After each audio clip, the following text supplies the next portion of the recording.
Released in January of 2000 for Japan, March for EU, and August for the US, Resident Evil Survivor marks the last Resident Evil title for the PS1. And it's different. The first noticeable thing being it's a spin-off, and with it being a spin-off means it's gonna get a little weird. Unlike 1, 2, and 3, Survivor is a light gun game, and it was always intended to be one. Players were expected to use Namco's GunCon controller, and most countries did, except the US, due to some unfortunate circumstances. Things had to be changed. Instead, you can just use a regular old PlayStation controller. So, a light gun game with a regular controller sounds terrible, right? Well, yeah, it's not that good. Don't be fooled though, it's not an on-rail shooter. Here, you control your movement. So it's a mix between on-rails, first person, and throw some tank controls in there for a good measure. It plays just like its predecessors, just first person. Pressing down R1 and it'll let you move your reticle to shoot. Also, no need to beat the game to get infinite ammo, at least for your handgun. They give it to you right away. So let's jump back into the world of survival horror and see what else Survivor has in store.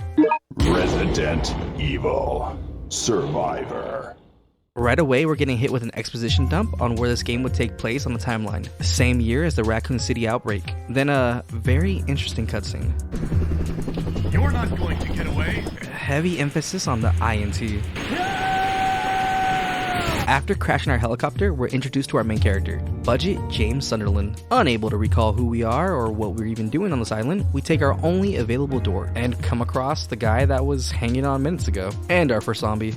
Killing him drops a key, and that key opens any of the 3 doors here, giving us a branching path. I decided on taking the church way. The first room has some really cool atmosphere to it. The little choir track you hear here.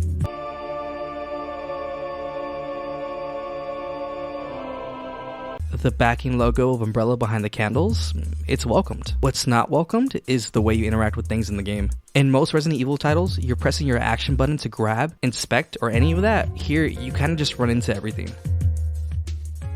Also, the puzzles here are laughable in how they're executed, and for the most part, there's no real exploration. It's go into the only door that's available and pick up key, then proceed forward. Really simple stuff. To make up for no light gun, the game also gives this kind of soft auto lock. Once you shoot a target, the reticle mostly sticks to them, letting you blast them away. Using the clock winder we found opens up a path downstairs, which then gives us the key to exit the church. You see what I mean by simple? Finding ourselves back on the streets, we'll come across some puppers and a ringing phone, with no one on the end. With only one option, we head down the stairs and find a room with liquors and a key on the bench. Okay? Running into another payphone, we'll find out who's been the one calling us and our name. Vincent. I still prefer James. Vincent, you are a murderer. A murderer. That's not good. A murderer? What are you talking about? Answer me! Who did I kill? Like before, this is a branching path selection, and we're deciding to go to the arcade. Watch out Mr. X, because we get a cutscene of some new enemies dropping in. These guys are actually so funny. The cutscene has them set up to be slightly dangerous, and I don't know what they are, but them all suited up and going down in like 3 shots is funny. I like this little shout out to Dino Crisis too. We also come across this old man who got some mean aim. Die, Vincent! Die! He really doesn't like us. We'll use the arcade key, come across some more funny guys, pick up a manhole opener, shout out to my ex, and we'll find ourselves in Vegas. For a brief moment, more importantly, we'll find Handgun C and our way to the sewers, where we'll come across Janitor Andy's diary, which details how much of a monster we truly are. We work for Umbrella, we do experiments on kids, and we hate having our picture taken. As we have a mental breakdown over us being Vincent, I am Vincent. It was all my fault. we get an audience. By the way, that's Lott, spelled L-O-T-T, in case you wanted to know. After a bit of self-reflecting, we'll find ourselves outside paradise. Finally. You know, I always wanted a relaxing place to visit, and it's a prison. We quickly run to the bathroom to pick up a shotgun. Okay? Run downstairs, shoot a few guys. I said shoot a few guys, and we'll come across a vent we could jump down if we had some rope. Jumping down, and not these guys. Funnily enough, they're not that big of a deal in this game. They still have that jump attack, but it's not as annoying to deal with here. Right before we can use the ladder to escape this place, we'll be locked into this room.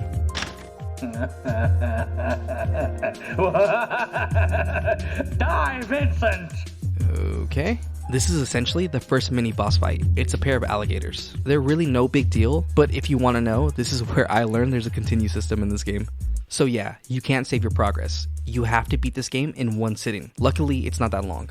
After dealing with the twins, we end up in front of Umbrella, and the flashbacks start and they won't stop.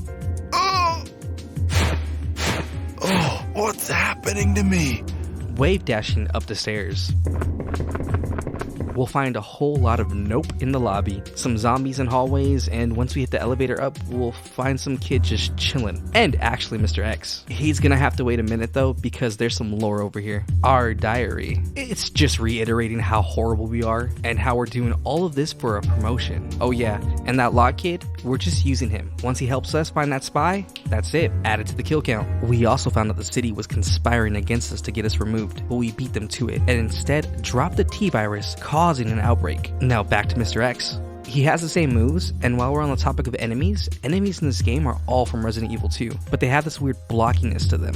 He goes down pretty easy, and drops shotgun shells. Using the blue keycard will get us to probably the weirdest cutscene in the game. It's delivered so bad, and you can kind of tell it's someone pretending to be old, but it has this actual, like, unnerving feeling to it, ironically enough. Vincent? It's me, your mother.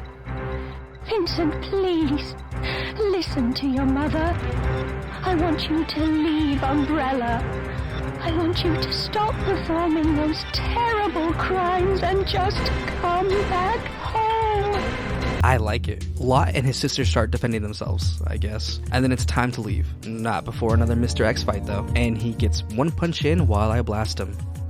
Using the keycard to escape, running through the parking lot, picking up the grenade launcher, not gun launcher. We run into Lott and his sister one more time with some very Terminator-esque music.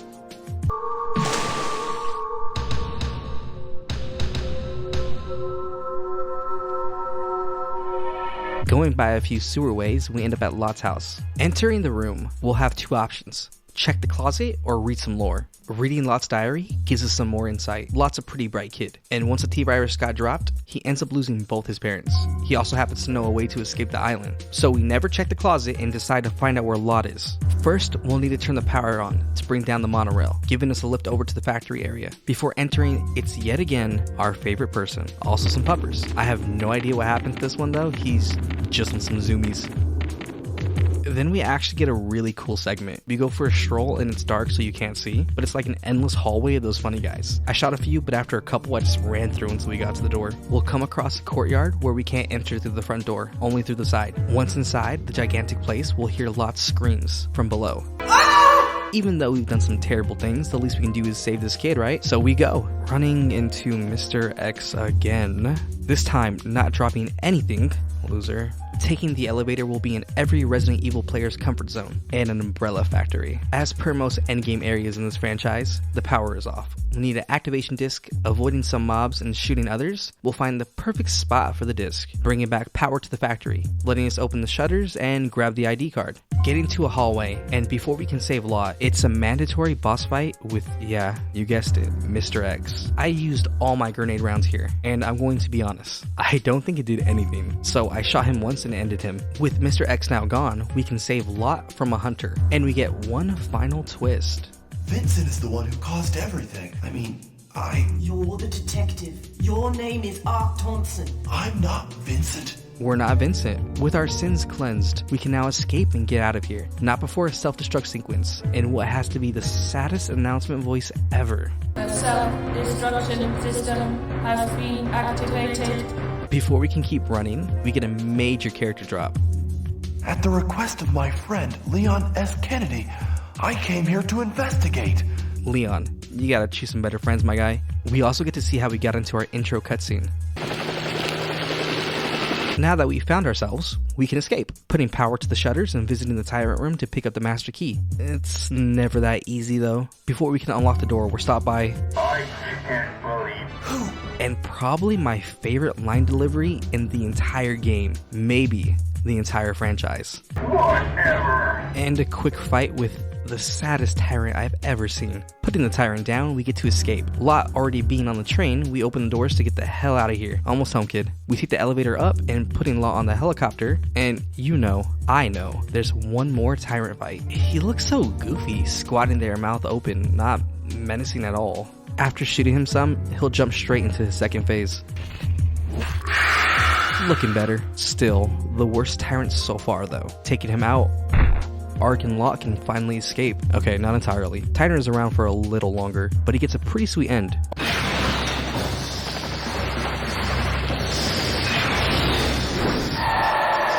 Ark says the most ridiculous line I've ever heard. We can fly as long as we have fuel. And end credits. Survivor has some pretty interesting things about it, but a whole lot of bad. This game desperately needed a quick turn, and it's even more crazy to think about because this came out after Resident Evil 3. The voice acting is so terrible, it's good. The children and Ark's delivery, it's beautiful. It's also super short. I think I clocked in at less than 2 hours, and even though there's extra paths, I'm not sure I would want to replay the game just to check them out. Well, that's it for what I would call the first gen of Resident Evil. Next time you see me, we should be tackling Code Veronica. You know, I do wonder, what happened to Lott's sister though?